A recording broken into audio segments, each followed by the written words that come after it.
भारत के वर्तमान विश्व शतरंज चैंपियन डी गुकेश यहाँ पर मुकाबला खेलने जा रहे हैं 5 बार के विश्व विजेता रहे मैग्नस कार्लसन के साथ। और ये छठा राउंड है दूसरे दिन का सुपर यूनाइटेड रैपिड टूर्नामेंट के दूसरा दिन जो है उसका आखिरी राउंड है, छठा राउंड है ये।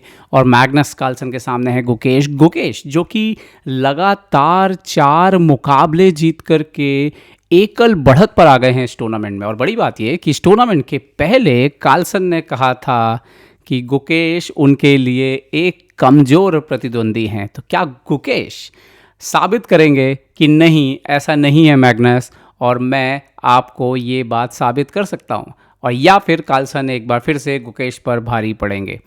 पिछली बार जो मुकाबला हुआ है दोनों के बीच, आपको याद है, नॉर्वे चेस में क्लासिकल शतरंज का हुआ था, और जिसमें कार्लसन जब हारे थे, जो टेबल बैंग बैंग की थी, तो उसकी गूंज जो है वो पूरी दुनिया में भी जो है पहुंची थी। और यहाँ पर अभी कार्लसन, गैरी कास्परो ने भी आज कमेंट किया है कि टेबल तो मजबूत है। यहाँ पर खैर मुकाबला शुरुआत होता हुआ, और यहाँ पर मैग्नस कार्लसन ने C4 खेल के शुरुआत की है, E5 होता हुआ, इंग्लिश ओपनिंग, नाइट C3। यहाँ पर गुकेश ने बिशप B4 जो है उसके साथ खेल की शुरुआत की है, नाइट F3 यहाँ पर आता हुआ।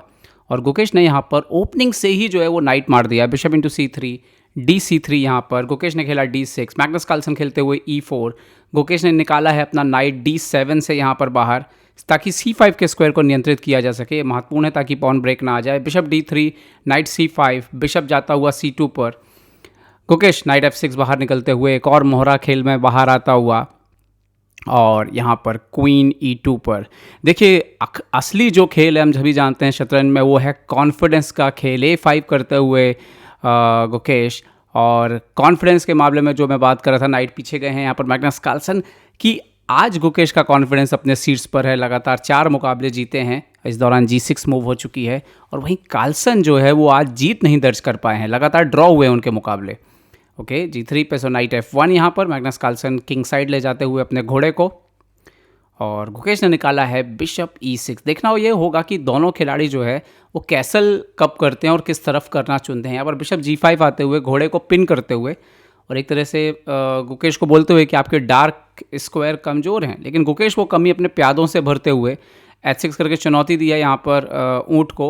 ऊँट पीछे जाता हुआ यहाँ पर बिशप H4 पर, और गुकेश ने यहाँ पर G5 भी खेल दिया, तो वो डार्क स्क्वायर को पूरे अपने प्यादों से कवर कर रहे हैं। बिशप G3 यहाँ पर, लेकिन जब आप ऐसा करते हैं तो आपका राजा थोड़ा सा कमज़ोर हो रहा है। वहाँ पर क्वीन D7 लॉन्ग कैसल करने की तैयारी है क्या? यहाँ पर F3 कर दिया। यहाँ पर मैग्नस कार्लसन ने नाइट H5, ऊँट को चुनौती। यहाँ पर नाइट को निकले हैं मैग्नस कार्लसन E3 पर, और गुकेश नाइट को आते हुए F4 पर। क्वीन पर अटैक था, क्वीन D2 खेला मैग्नस कार्लसन ने।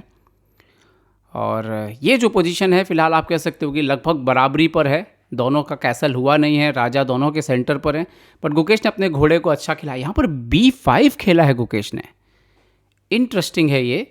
और नाइट D5 खेल करके जवाब दिया है यहाँ पर मैग्नस कार्लसन ने। गुकेश ने बिशप D5 मार दिया है, पॉन इंटू D5, सी इंटू D5 हो चुका है यहाँ पर, और सेंटर आप देखिए तो क्लोज हो चुका है ऑलरेडी। नाइट वापस जाते हुए H5 पे, क्या इसकी ज़रूरत थी, या किंग को शायद E7 रखने की ज़रूरत थी ताकि आप दोनों रुख को कनेक्ट कर सकें, क्योंकि कैसल करना तो रिस्की हो सकता है यहाँ पर। ओके, मैग्नस ने अब अपना बिशप जो है उसको बचाया है, बिशप को F2 पे खींचा है पीछे की तरफ।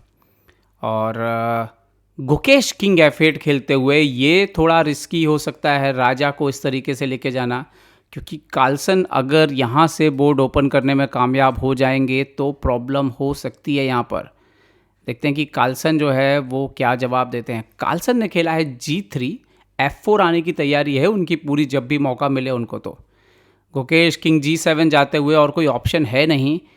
और यहाँ पर कार्लसन चाहें तो लॉन्ग कैसल भी कर सकते हैं। खैर, मैग्नस कार्लसन ने बिशप E3 खेला है, वो F4 के स्क्वायर को और स्ट्रेंथन कर रहे हैं। इस बीच गुकेश ने अपने क्वीन को ज्वाइन किया है E7 पर। आइडिया वही है, डार्क स्क्वायर को थोड़ा सा सपोर्ट लगाते हुए।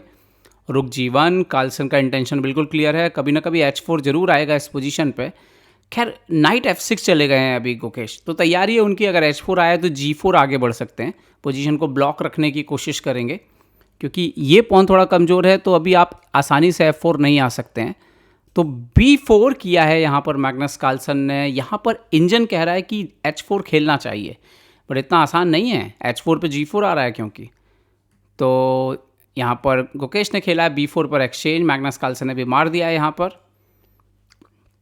और अगर हम कहें तो गुकेश का राजा कमज़ोर ज़रूर है यहाँ पर नाइट A4 पर जाते हुए, लेकिन अगर आप देखो तो मैग्नस का किंग सेंटर पर है, तो कार्लसन अगर पोजीशन ओपन हो जाए किसी तरीके से, गुकेश ने बिशप D3 पे C6 खेला है, क्या पोजीशन को तोड़ना जा रहे हैं।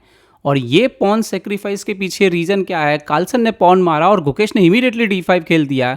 तो जो थ्योरी कहती है कि भाई अगर सामने वाले का राजा सेंटर पर हो तो पोजीशन को ओपन कर दीजिए, यहाँ पर गुकेश ने जो पॉन सेक्रीफाइस किया है नाइट D5, उसके बाद सडनली उनके मोहरे जो है वो काफ़ी अच्छा दिख रहे हैं, घोड़े काफ़ी अच्छा दिख रहे हैं सडनली। अभी देखिए B4 पर अटैक हो रहा है, तो यहाँ पर मैग्नस कार्लसन ने A3 खेल करके सपोर्ट लगाया है पॉन को।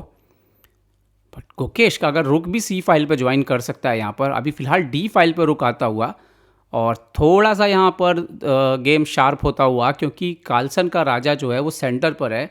लॉन्ग कैसल आप कर नहीं सकते, शॉर्ट कैसल ऑलरेडी ब्रेक हो चुका है, दोनों कैसल ब्रेक हो गया। अभी रुक C1 पर आते हुए कार्लसन पॉन अप है, उनके पास पास्ट पॉन है, लेकिन गुकेश के मोहरे थोड़ा स्ट्रांग लग रहे हैं यहाँ पर। रुक D6 पर आते हुए थोड़ी ही देर में खेल बदलना शुरुआत हो गई है, और गुकेश ने जो पॉन ब्रेक फाइंड आउट किए हैं, दूसरा पॉन गया यहाँ पर गुकेश का B5 पर, बिशप B5 यहाँ पर होता हुआ, लेकिन शायद पॉन रिकवरी हो जाएगी यहाँ पे, क्योंकि नाइट जो है वो C3 पे भी जा सकता है यहाँ पर।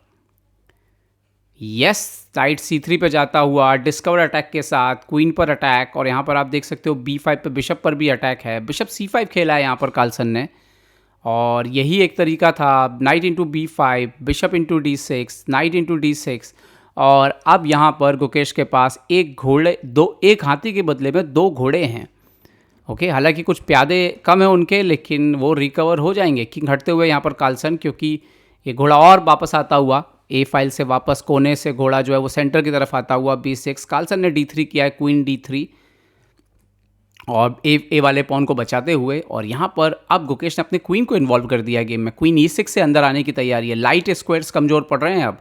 रुक C5 यहाँ पर मैग्नस कार्लसन की चाल, लेकिन ये बहुत अच्छी चाल नहीं है। यहाँ पर G वाला रुक जो है वो E1 में ला सकते थे आप। रुक C5 यहाँ पर आए हैं, और यहाँ पर गुकेश नाइस मूव खेलते हुए E4 से पोजीशन को ब्रेक करते हुए, कार्लसन का राजा यहाँ पर कमज़ोर स्थिति में जा रहा है। ओके, क्वीन से चेक दिया है, बट शायद गुकेश पीछे हट जाएंगे। यस, पीछे किंग G8 पर हटते हुए, और एक्चुअली में प्रॉब्लम यह है कि ये सब पॉन काम नहीं कर रहे हैं, तो एक्चुअली में ये रुक काम नहीं कर रहा है। क्वीन, ये तीनों मोहरों का जो काम था वो ज़्यादा कुछ इफेक्टिव नहीं रह गया है रुक D1 पे आते हुए। लेकिन मुझे लगता है जो मेन चिंता हो सकती है कार्लसन की, वो है ये राजा। पॉन इंटू F3 यहाँ पर गुकेश ने मार दिया है, और रुक E5 खेला है यहाँ पर मैग्नस कार्लसन ने, लेकिन क्या ये एक गलत चाल है, क्योंकि कार्लसन का जो वजीर है, गुकेश का जो वजीर है वो अंदर जा रहा है यहाँ पर। क्या ये वजीर यहाँ से एंट्री करके सारा मामला ही बिगाड़ सकता है इस राजा का, क्योंकि आप ये नहीं मार पाएंगे फिर, क्योंकि यहाँ तो चेकमेट का प्रॉब्लम होने लग जाएगा। ओके, क्वीन H3 यहाँ पर, किंग F3 मारा है कार्लसन ने, क्योंकि अगर आप यहाँ पर क्वीन इंटू नाइट मारने के लिए जाते हैं यहाँ पर, तो क्वीन G2 चेक के बाद जो है वो क्वीन E2, और उसके बाद आपकी चेकमेट जो है वो होने लग जाती, तो इसीलिए नहीं मारा उन्होंने यहाँ पर। और जो गेम में हुआ हम चलते हैं यहाँ पर। सो queen H3, queen F3, Gukesh ने नाइट ऊपर खेला। सो रुक A5, नाइट A5, ये एक्सचेंज करते हुए एक्सचेंज यहाँ पर। और अभी अगर आप फिलहाल पोजीशन देखें तो गुकेश ने क्वीन को F4 पे वापस लिया है, कार्लसन किंग G2 पे जाते हुए, एक घोड़ा एक्स्ट्रा है पूरा का पूरा गुकेश के पास, क्वीन यहाँ पर जाते हुए C2 पर। और आप देख सकते हो कि ये पूरा खेल अब गुकेश के अंडर में, जरूर एक्स्ट्रा पॉन है यहाँ पर, 3 पॉन एक्स्ट्रा है पूरे पीस के बदले में, अगर हम देखें तो यहाँ पर इस तरफ के हिस्से को छोड़ भी दें तो। लेकिन फिलहाल ये घोड़े और ये जो मोहरे हैं गुकेश के, खासतौर पे घोड़ा और क्वीन, वो खतरनाक हो रहा है। नाइट यहाँ पर आते हुए क्वीन पर अटैक किया है, क्वीन गए हैं D7 पे, और नाइट और अंदर आते हुए G2 पे चेकमेट लगाई हुई है यहाँ पर। रुक D2 से डिफेंड करी तो क्वीन C1, किंग ऊपर, knight G4 check, Magnus Carlsen के हाथ से बाजी निकलती हुई यहाँ पर। किंग यहाँ पर E2, जैसे ही मौका मिलेगा, अगर गुकेश का हाथी जैसे ही गेम में आया तो गेम खत्म हो जाएगा।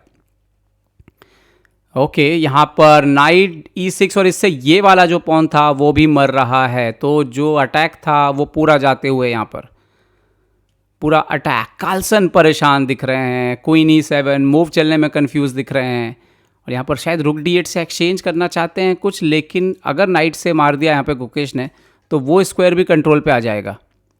गुकेश सोचते हुए और शांति से नाइट इंटू C6। टाइम भी गुकेश बड़ा अच्छा मैनेज कर रहे हैं। क्वीन E4 यहाँ पर, और यहाँ पर देखते हैं गुकेश की अगली चाल रुक A5 आ रहा है। रुक A5 with the threat of रुक E5। क्या गुकेश ये चाल चलेंगे? और अगर ये चाल बोर्ड पर आती है तो फिर कार्लसन के लिए ज़्यादा कुछ करने के लिए बोर्ड पर बचेगा नहीं, और कार्लसन के हाव भाव से यहाँ पे समझ में आ रहा है।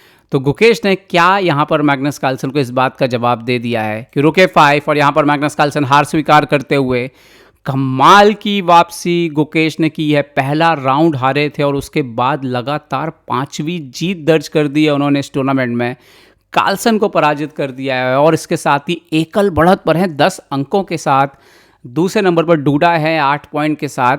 और अगर हम पीछे जाएं तो और हम देखने की कोशिश करें कि ये खेल बदला कहाँ से पूरी तरीके से, तो वो वही मौका आएगा जब C6 से गुकेश ने पॉन में ब्रेक दी।